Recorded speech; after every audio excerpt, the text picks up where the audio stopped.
right. Hello, home service pros. Welcome to the Battle Plan Marketing Podcast, episode number 127. Today, we got a special guest on the show, Mr. Chris Lalomia from the Trusted Toolbox out of the metro Atlanta, Georgia area. Got a 4.7 rating on Google with 650 plus reviews, 4.8 on Facebook with over 100. Successful entrepreneur, started with no customers during the recession of 2008. Has grown into over 15,000 satisfied customers, currently running a multi-million-dollar handyman remodeling company, and has also started a home service institute, provide a community of like-minded service business owners who have a passion for providing incredible customer experience. Welcome to the Battle Plan Marketing Podcast for contractors. Get actionable advice and tactics on how to grow your home service company. Plus interviews with industry experts dropping value bombs in marketing, sales, and operations. And now, let's power up your home service biz with your host, Mark Ambrose of Battle Plan Marketing.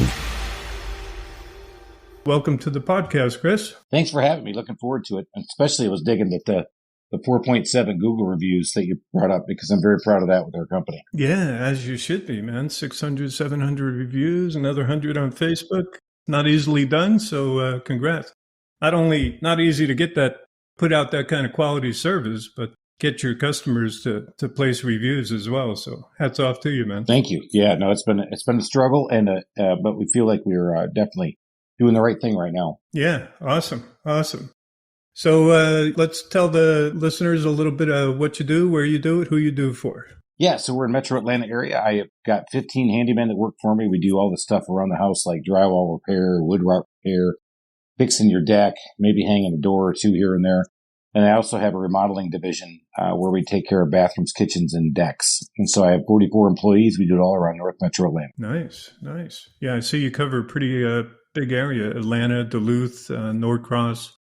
I know. How far out do you go from Atlanta? What's your mileage radius there? Yeah. So actually you said Norcross and Duluth. And so my office is in Norcross and I actually live in Duluth, but we'll go from downtown up 20 miles and then east 20 miles and west 20 miles. But we don't go south right now. We're in the North Metro area. Big area with a lot of population. What's the population, that total area, you think? So that area, I'm not sure, but I said Metro Atlanta is 5.5 million. Yeah. And we also have something that's fighting against us is I don't have anything that landlocks us. I don't have a river. I don't have a lake. I don't have an ocean. I don't have mountains. So it's a sprawling district. And so we're trying to find those hot spots and where people are mostly concentrated with houses that need our work. You know, it's something that's 10 years older usually. Nice. Which is probably a little, Atlanta's a big mix, right? So a lot of it is new in the last 2 or 3 decades, I would say, yes? Exactly right. So those houses that were built in the late 90s and early 2000s are really our bread and butter. We love those.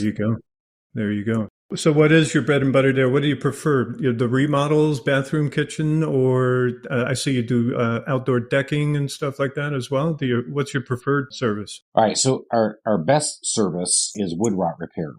We're in Atlanta, so we get a lot of humidity, a lot of heat, a lot of sunshine. And a lot of the wood that we use on the outside of houses in the late 90s and 2000s looked really good, but it was actually made for interior applications. So if you know what finger jointed pine is, that's made for inside. Well, this is sitting on a lot of outside of houses because it looks really cool. Wow. And so we have we do a lot of that work. But if you ask me what I prefer, I love talking to people about their bathrooms, man. I have a lot of fun with it. We did over 60 bathrooms last year. I personally estimated about 10 of those last year, but before that I was estimating anywhere between 20 and 40 a year. Nice. What's the number in reason people remodel their bathroom, would you say? Usually it's a leak.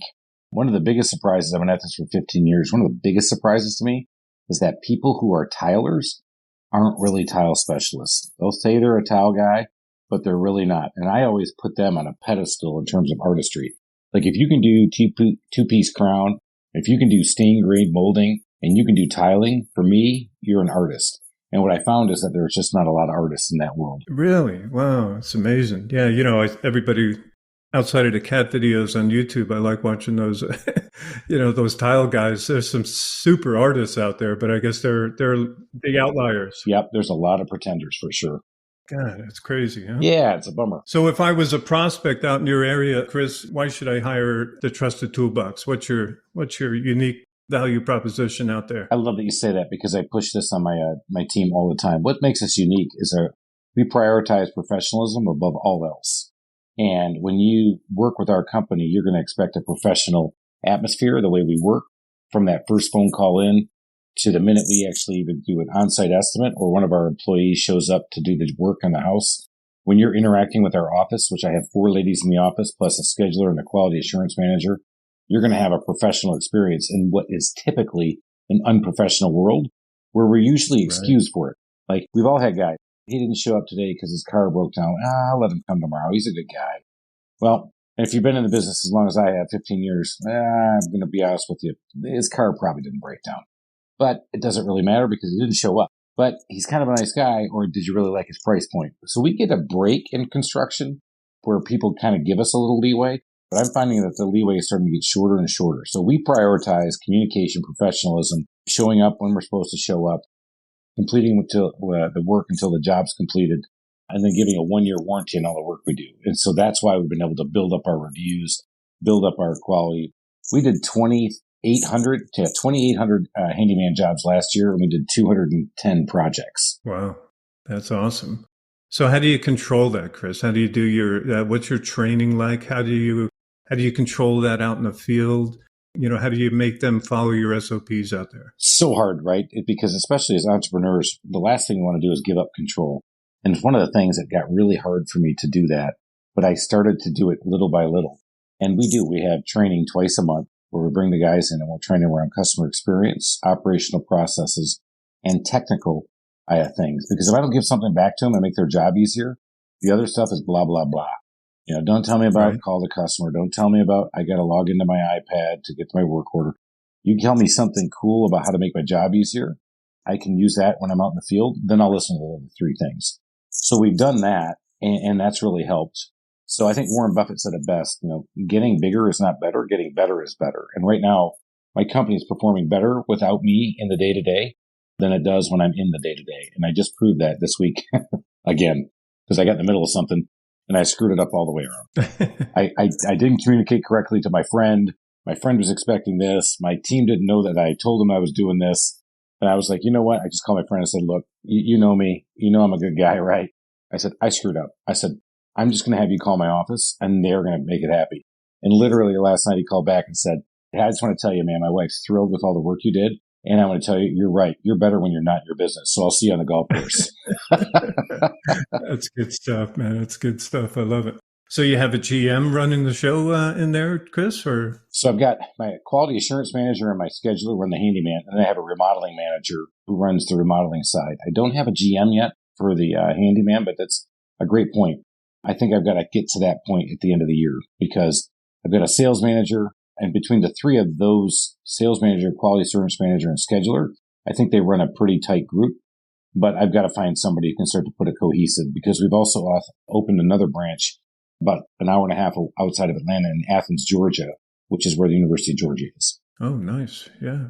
Well, you got it all covered. You got the departments running and being managed. So the GM is really for you to slip out a little bit more, right? Exactly right. Yep. Yeah. Awesome.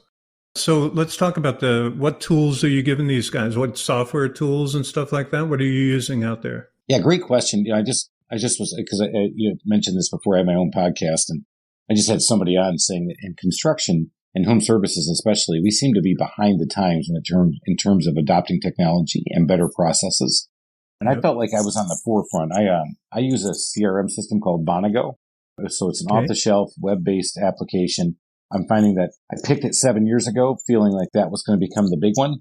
It has gotten obviously lapped by people like Service Titan, Service Fusion, a number of those Pulse M's out there. So I still have the CRM, but I have been able to work around it and use it. So my guys all have iPads. When we go out and do an estimate for a customer, we're using a combination of Google Photos and sending back in our CRM system the estimate. Once it's converted, it's a one-click conversion. So the words that were agreed to are the words that our guys go out and do the work with on and on. And then also, that is also our expense recovery system. And then QuickBooks is our summary accounting system. And so we've been able to put those systems together. And I also have a portal, and I use a payroll service, but I also use a time tracker. because my guys are all paid by the job. So that makes it a little harder. And I know as I tell people, I built a beautifully complex business. And don't ever do that. Don't ever do that again. That was if I could take it all back, I would not have made it so complex. But I have it. But the technology's enabled us to do this now where the machine does run pretty well. Nice. Do you use a price book in that system, or? I don't use a price book because it's so different on what we do. I say that a lot of time in our sales process, there's a lot of art and science. Now, What's funny, I would tell you, is that I got better science around the bathroom remodeling estimate that could be anywhere between 40 and 60,000 than I do on a built-in cabinet pricing for 2 to 3,000 or 5 to 7,000. So I have more science in some areas than I do in others. Right. Well, there are a little more involved jobs, right? So I could see the lack of where a price book would not fit into a remodeling project. And every deck out there would be different. When you get to the decks, what do you replace that with? Are you using treated wood or the new, I don't know, what do they call that? That like plastic kind of wood, or what do you guys use nowadays? Composite. So what we're doing mostly right now is pressure treated go back. We do pressure treated. We do a lot of repairs. We're part of the North American Deck and Railing Association, and a lot of the big deck builders in Atlanta. Atlanta is a hotbed for pressure treated deck because we have a lot of terrain and we have a lot of 3-story and 2-story homes. So you have a lot of wood decks in the back. So pressure treated is still number one, but composite decking is starting to pick up more and more steam. So we go back, and the products out there that we've been using are Trex and TimberTech. Those are the two composite products.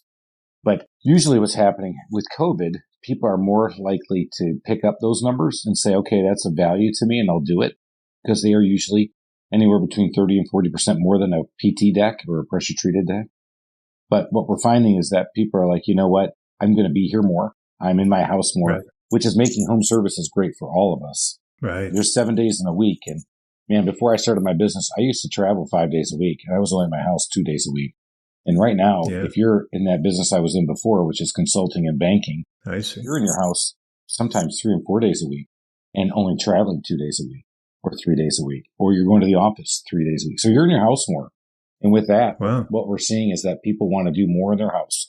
I want to have an office space. I also want to have living space. I want to be outdoors, especially in the Atlanta area when the spring hits.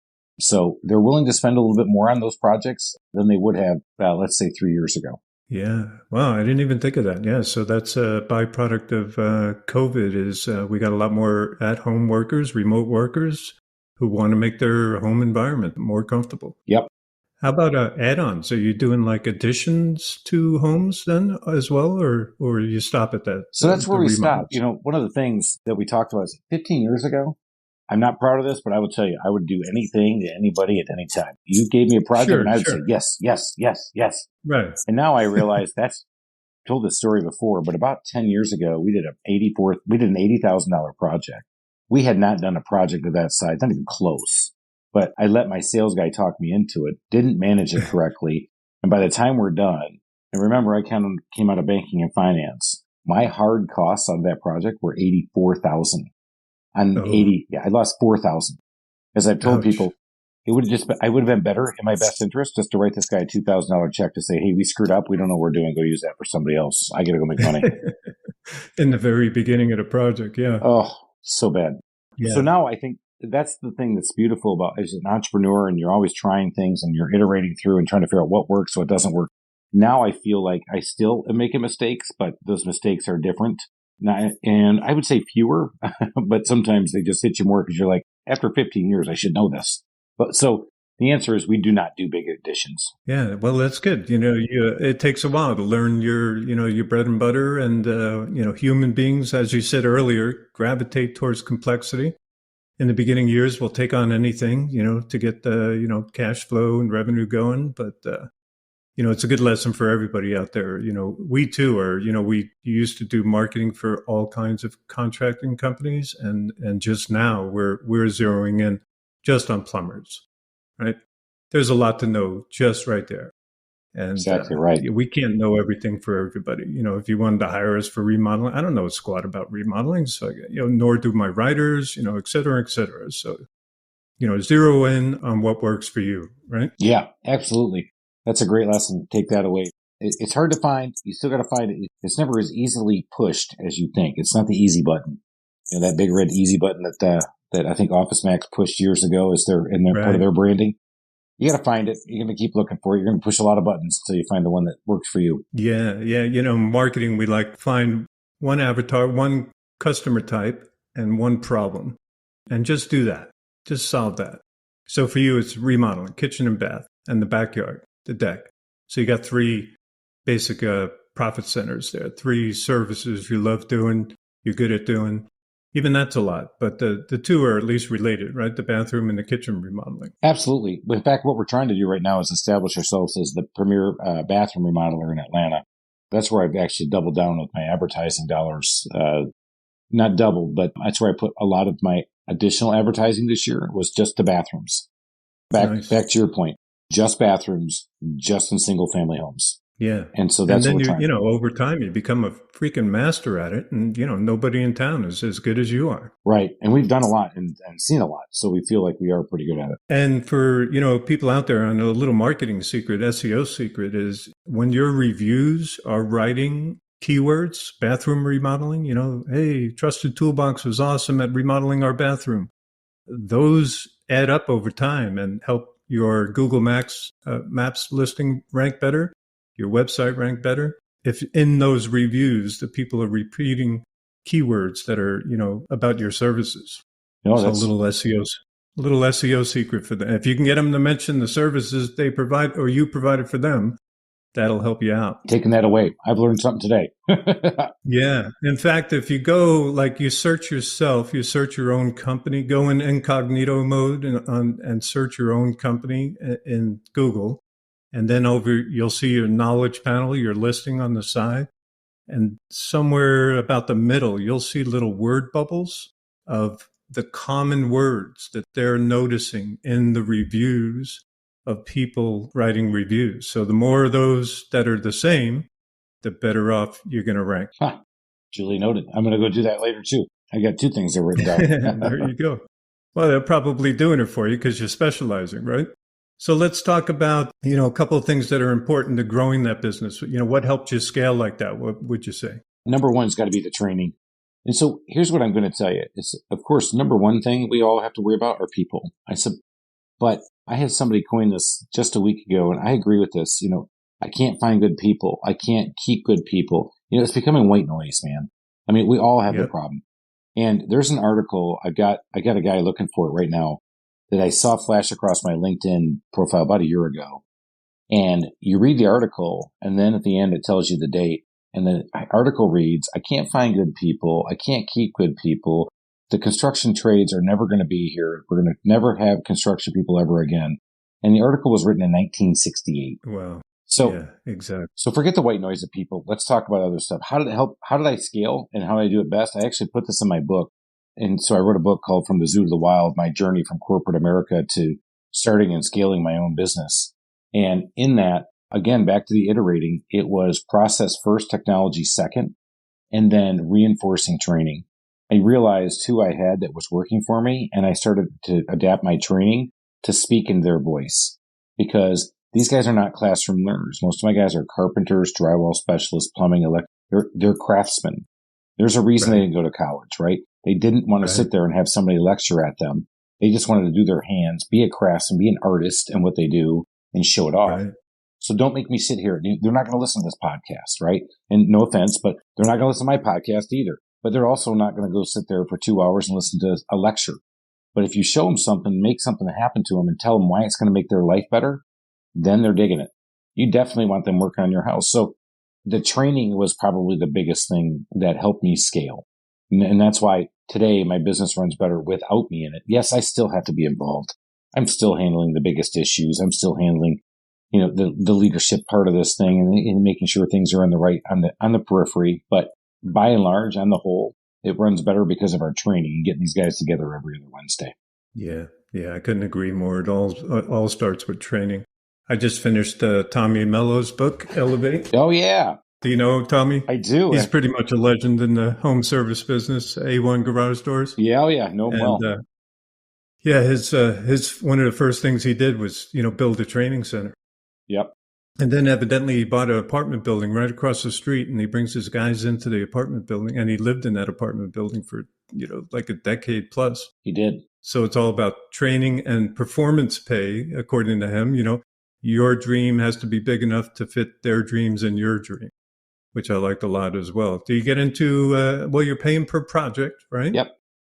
In fact, Tommy will tell you that he goes, I just don't know how you can run that business, man, because you got so many things going on. He goes, I just have to worry about garage doors. And so he and I have talked, and it's funny because there's times where I go, I wish I was just a plumber. And truly saying, and not, again, plumbers are certified, licensed, and again, are artists. But I wish sometimes that's all we did. But the beautiful thing with us is we do so many different things. I get 40% repeat business. And that's pretty alluring. And I think that's probably the only thing Tommy would go, yeah, that's pretty good. But on the other side, man, I just don't know how you can scale that thing. And if I can't scale it, I don't want to do it. And I'm like, yeah, I know. Yeah. Yeah. Because every project's different. Every house is different. Every bathroom's different. So you're right. For the most part, plumbers, it's all similar services. Same thing. Houses are different, but it's a A to Z kind of thing. Let's talk about that. So do you work, you're networking with plumbers? Like you said, leaks provoke the bathroom remodels. So I'm guessing that you're networking with a lot of plumbers to get that leak job, or they go on the leak job, they find it and cap it, and then they're calling you or recommending you? Absolutely. 40% of our business comes from repeat customers. The next 20% come from contractor referrals. So nice. I believed in networking a lot in the beginning of my business. I still do, but I asked my sales manager to do it. I asked my sales guys to do it. I'm part of the local NARI board, which is the National Association of the Remodeling Industry. Nice. And so that has been, it's a time effort, right? It's sweat equity. But if you don't have a lot of dollars to spend on advertising, this is the way to go. And so I was in BNI groups for years. Today, I've got 2 of my sales guys in BNI groups. I got another one in a monthly networking group. So yes, the answer is directly to plumbers, not necessarily, but through them and networking, we do. Nice. Yeah, I like that. And there's a lesson for the guys out there, and women. Trade associations, right? Your local. So do you belong to the national and the state, or just the national, or just the state maybe? Or so the one I'm in is a local chapter of Atlanta, but it's a national affiliation. Yeah. And so I'd say local is better, especially for home services. 100%. That's why I just got done telling somebody, I'm sure you'd echo this too. Guys like, man, I'm going to get SEO. I'm going to do pay-per-click. I'm like, stop. Do you have a Google My Business? Have you done anything with it? No. I'm like, dude, you got to go do that first. Stop. Right. And you don't need to pay anybody. Now I ended up having somebody help me with it, but not paying a whole lot of money. And I was like, dude, you just got to do that first. And he's like, yeah, I just picked up a job off it. I'm like, I'm telling you, that's the easy stuff.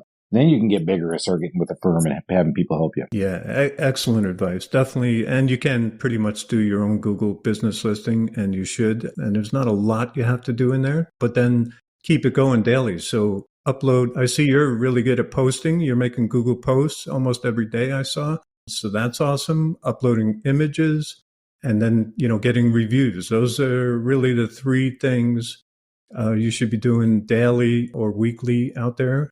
And then, in the listing itself, make your services products, turn your services into products and list them in there. There's the ability to list products and services. So you'll list all your services, get your categories correctly, and you're off and running. People go to Google, 90+% of people searching on Google. You got to get that map listing, man. They get like 35% of all organic clicks. And so if you can get yourself in those top 3 listings that show up in that search, man, you can get yourself dozens and dozens of free phone calls every single month. 100% agree. I had a lady here locally that I know. Her name is Tracy Moore, and she's with Rev Local, and we had her on our podcast. And I don't use her services, but I know her and I know what she's done for other companies. And she says, and I love this phrase, she said, Google is like a monopoly map. And if you remember Monopoly, you wanted to own as much territory on that as you could if you were going to maximize your profit. But you don't have those dollars to go spend, so you got to start somewhere. I gave you the easy, low-hanging fruit. Then there's time to get people involved and say, all right, here we go. We got to get more of that Google Monopoly board money. Yeah, I like it. Same for your Yelp. Get your Yelp listing all dialed in. Same thing. Upload pictures there, etc. Well, let's go back to the trade association. So they have an annual convention and trade show or something, and where you get to network and talk about that a little bit. So in Atlanta, there's ones all over the major metros in the nation. In Atlanta, we meet once a month. So we get together. It's a networking event. It's a get to know you. It's a more informal. And then what we also do is we offer 4 events a year for education and other opportunities for networking. Then once a year is a national organization, which we're going to be doing in October of 2023 out in Vegas. We're going to be out there. In fact, I'm going to actually be one of the speakers. Pretty excited about that. Talking about customer service is sales. Nice. You don't need to go out there doing selling. You just need to work on your customer service, and that will sell for you. Right. But that's where the national organization has been really helpful for me, because I've got to go meet other people in my business and, in the remodeling, which is what I think is behind. I think handyman for me is ahead, but the remodeling is behind where I want it to be. We've been able to go meet and get on Zoom calls and talk to other guys, and everybody's been very willing to share, which is something I think is so cool. Yeah, that's awesome. Learn from guys in your industry. You can even join the local plumbers association and go to their meetings. And, now you've got, because we are sliding into a recession here, right? We don't know how big. My crystal ball hasn't worked in years, but you can feel it coming. We're coming off the 15 whatever plus upswing, years of an upswing, which is pretty historic, actually. I think that's one of the longest up markets in our history. So we got a down one coming, and you're right. Advertising is crazy expensive. It's out of our control. Auction markets. So Google My Business, Yelp, and network, and with people who can send you business regularly. Do you reward any of your network people? Do you do referral fees or cross promotion, anything like that at all, or just quality? That's a great question. In the beginning, I tried to, and you know what it came across as to people? People are like, you don't need to pay me for this. Don't buy my business. I just want somebody to take care of somebody and doing something I can't do. So beautiful. Back to your plumbers. Hey, I just need this drywall fixed for this customer. Take care of my great customer for me, and I'm happy. And likewise, we refer back to other people. Hey, because we do have 2 plumbers we refer to. You talked about that. I do have 2 big remodelers, depending on the size and scope that I would refer. And then I have 2 others that I would refer. Then we have roofers that we refer. So nice. So it definitely plays off itself to do that. But, I've had so many people say, hey, you should be sending spiffs. So do I do Christmas thank yous? You bet. But do these guys really want money? No, they just want you to take care of customers. And I'm the same way, man. I get that I just sent you, in one case, I sent a guy a $250,000 job that we couldn't do. I didn't expect any money back because the guy has sent me probably 25 to 30 other leads in the last 2 years. So it works itself out. Yeah, I agree. I agree completely. In fact, the money might damage the relationship a little, right? It feels a little cheap, right? Yeah, exactly. Like if I have to come to you and say, hey, man, how about a little money? I'm like, just feel kind of, I'm a sales guy too. And I was like, I don't know if I like that. Yeah. I like what you said earlier, instead of concentrating on sales, concentrate on customer service and your training. And that will be your best sales representation out there. Before I started my training, my handymen who went out and did the jobs were not expected to do any selling because that's not what they were good at. Because if they were, they'd be on their own. Right. So before I started training, I probably had $5,000 to $10,000 in annual add-on sales, meaning they were at a customer's house and they did additional work, which, by the way, I incent them to do. Okay. So I started this training last year. We did $450,000 in add-on sales. So what is that? Is that us taking advantage of customers? No, that's us. We're at this customer's house. They're thrilled somebody's there. We're showing them what a professional looks like and how we do things. And then you get that question, or you ask that question, is there anything else you want me to look at? Or, hey, Mrs. Jones, I noticed that your back door has the light coming through it. It just needs a new weather strip, and you want me to add that? Boom. It's not a big add-on, but they're thrilled. And I've used this example before, especially with COVID. A lot of people had to work from home, but they didn't have doors in their offices. And people had doors in their offices, but realized they never locked. And the kids could barge in. So we had a guy at a house and doing a job. And the customer said, hey, can you get these doors to shut? And the guy's like, I could, man, but you know what? You're not going to pay me for it. And he left. Customer called and said, guys, I'm willing to do this. Can you get somebody out here? And this guy actually quit the next day. Okay. The handyman to tell the story. But The point I bring up to all my guys now is that this guy would have paid almost anything to keep that door locked so that he could do his business and transact his business. And he's probably making $150,000, $200,000. You don't know. Right. And we all know that we can fix a door probably in less than an hour. And we charge $84 an hour. I said, you charge somebody $84. And you're thinking that's too much. This guy's like, dude, I would have paid $400 just to keep my kids out, right? And so that's crazy. One of our training things is don't write the check for the customer. Let the customer write the check. Yeah. That's a great comment right there, actually. Don't sell it like you're the customer. You don't know what they want, what their desires are. And you're not selling. Or do you have problems? Do you have other problems that you'd like us to solve? Period. You're not selling. You're not selling them something they don't need. This is not snake oil salesman. This is not selling you your tarot cards and your history, or selling you your sign and astrological. This is something in your house that probably is broken or not performing like you want, that they just want it fixed, or they would like to have that enhancement. Or, it'd be really cool if I had an outlet right here so I could plug my Alexa in.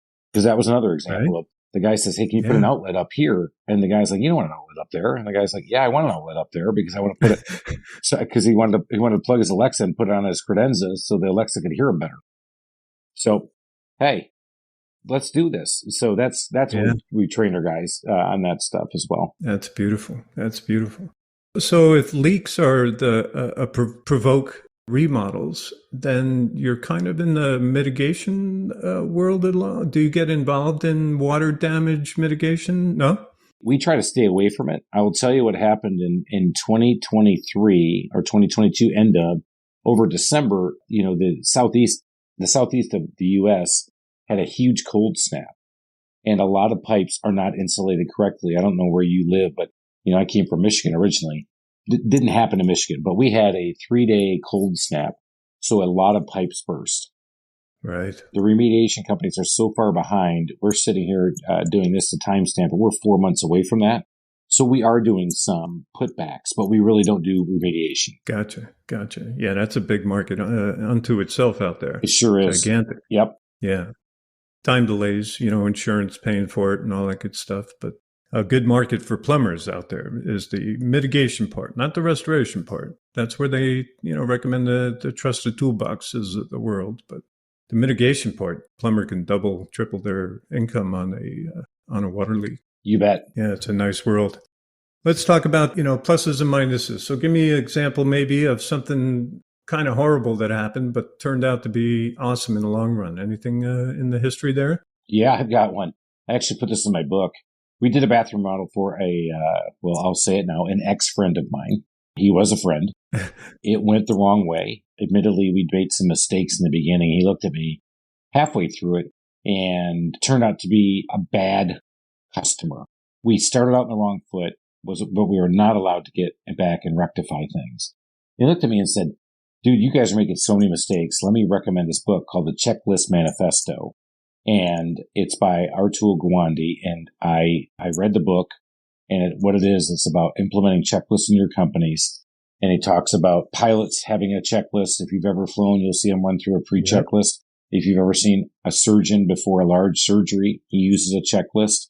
He goes on to talk about construction. So we implemented a checklist in our company that has actually been the hallmark of our training. We're always, when I say we're training on customer service, operational processes, and technical stuff, operational process is something around the checklist.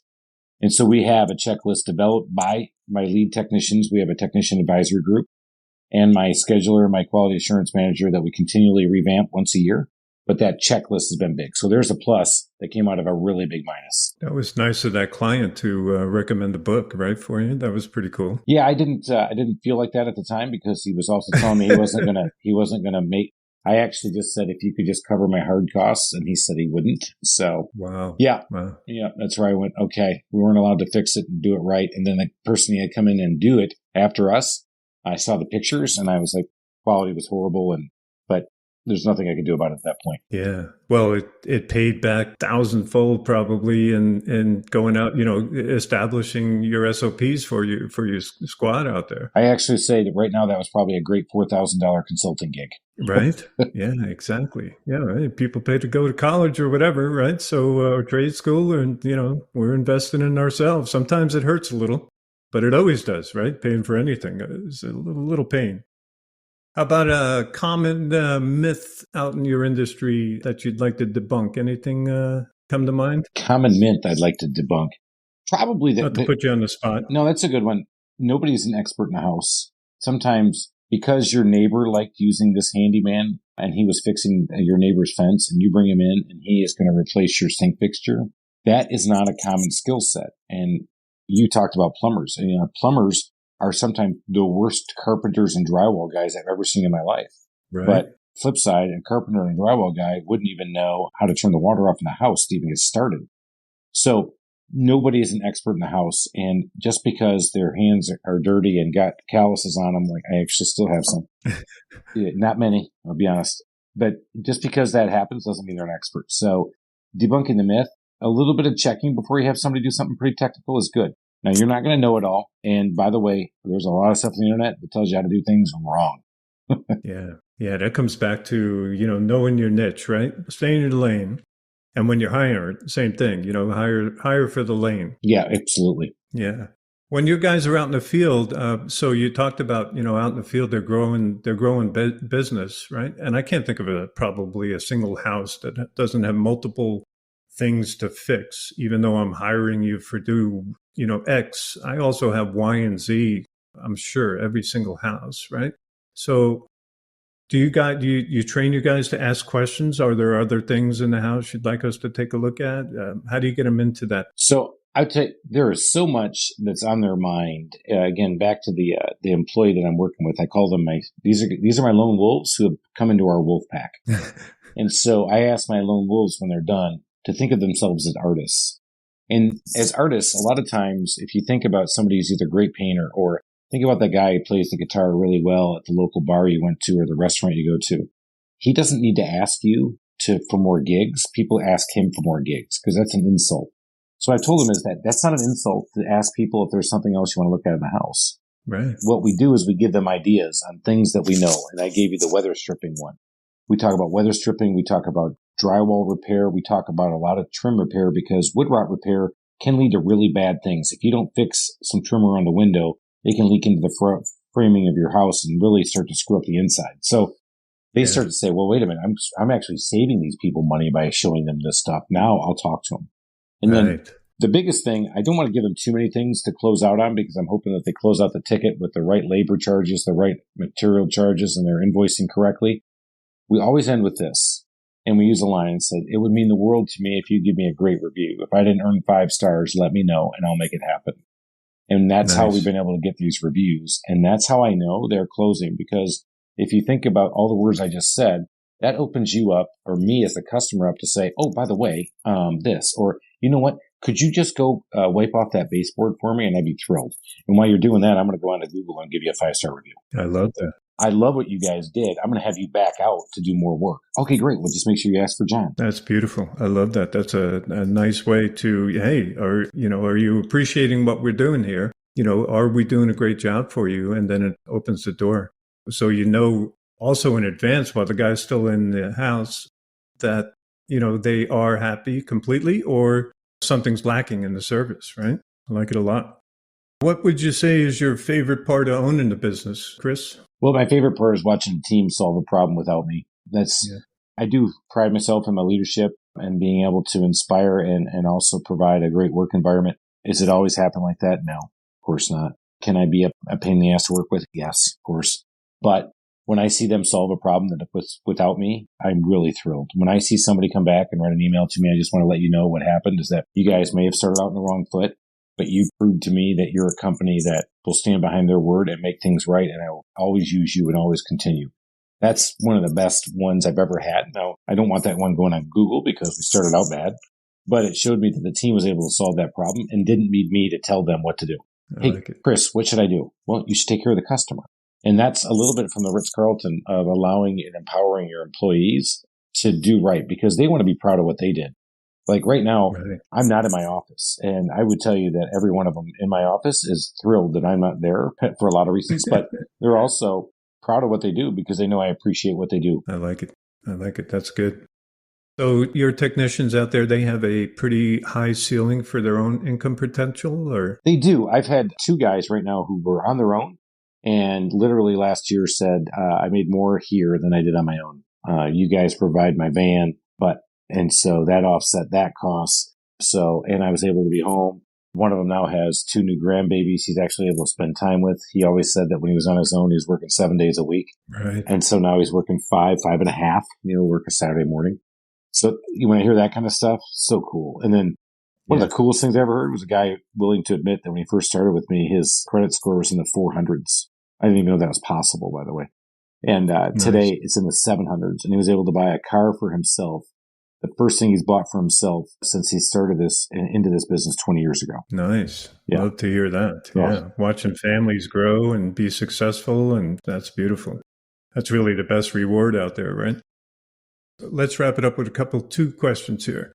Any resources you recommend out there? Podcast? Well, let's talk about your own podcast. So what do you do on your podcast? Yeah. So my podcast is called The Small Business Safari. I have a co-host, Alan Wyatt, with me. We bring in people to educate and entertain while we're doing it and talk about what it's like to leave corporate America and start your own business. I was a corporate refugee, had been doing it for 15 years and finally said, hey, I got to roll, do this. So I started my own business at 37 and what it's like to scale a business, a smaller business. So we've had a lot of fun, have got about 80 episodes under our belt.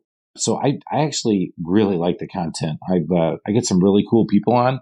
And we have some fun and we get them to talk about some things that maybe they don't feel comfortable talking about at first, but really have some fun with it after. That's cool. Yeah, I like that co-host. I was on a podcast a couple of weeks back and they were co-hosts. And I thought that was a really interesting dynamic there. I like the triangle there, the 3 people. So we have a lot of fun. So he does it, of course, for free. He's doing it just to help me and support me. And the reason I'm doing this, the mission is really to get the word out about what we can do, not only just in home services, but in scaling a business. And of course, I like to talk about my book because I think it's great, but really it's just I want to build a community of people. And I'm starting to get some really good, nice emails, feedback, starting to talk to people from Missouri to Canada to California to Australia and consider them now friends. Wow, that's awesome. So who is the audience? So it's the safaripodcast.com, yes? Yep, safaripodcast.com. Audience would be if you're in a small business and trying to scale it, or if you're sitting on the sidelines right now and you got a side hustle working and you're in corporate America and you want to jump,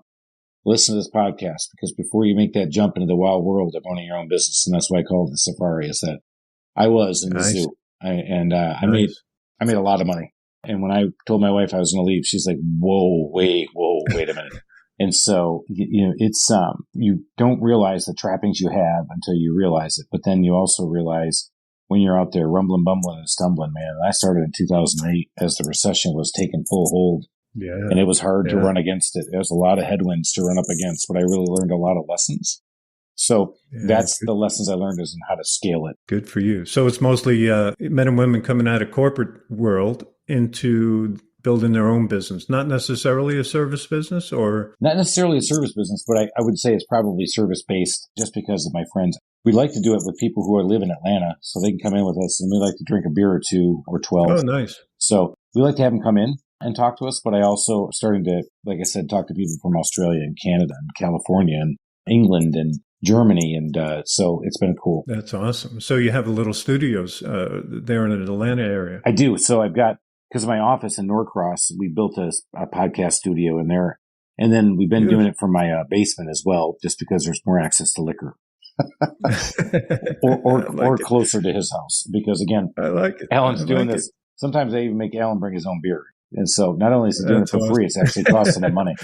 You can be a guest, but bring your own booze. Yep. I love it. I love it. Well, I'll do I'm going to start copying Tommy Mello. So, I'm going to let you close out the show. Anything you want to cover and talk about that, we didn't through my questions? Yeah. I do listen to the Tommy Mello podcast. I'd say, always be learning, but have some fun doing it because as you listen to podcasts, most people are listening to these either in their offices or most of the time in the cars.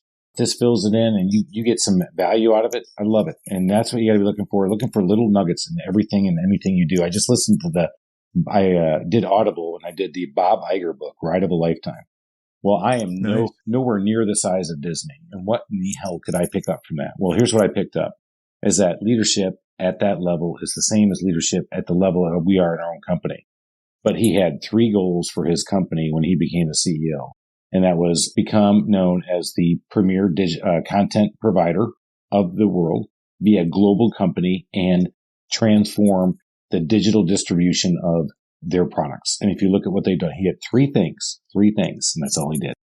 So I'll leave you with that. So I love it. I've taken my 25 thing I'm trying to implement in my company, and I'm trying to get them down to 3. I like it. That's good advice to close it out. So, Chris, you're awesome.